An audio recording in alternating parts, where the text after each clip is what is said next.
बात निकलेगी तो फिर दूर तलक जाएगी। बात निकलेगी तो फिर दूर तलक जाएगी। लोग बेवजह उदासी का सबब पूछेंगे।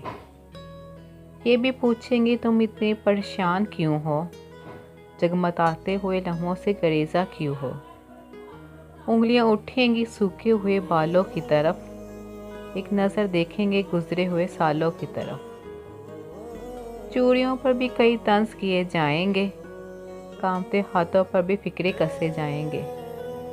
फिर कहेंगे कि हंसी में भी खफा होती है, अब तो रूही की नमाजें भी कज़ा होती हैं। लोग जालिम हैं, हर एक बात का ताना देंगे, बातों बातों में मेरा जिक्र भी ले आएंगे।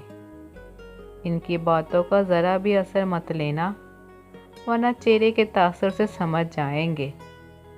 चाहे कुछ भी हो, सवालात ना करना इनसे, मेरे बारे में कोई बात ना करना इनसे। बात निकलेगी तो फिर दूर तलक जाएगी।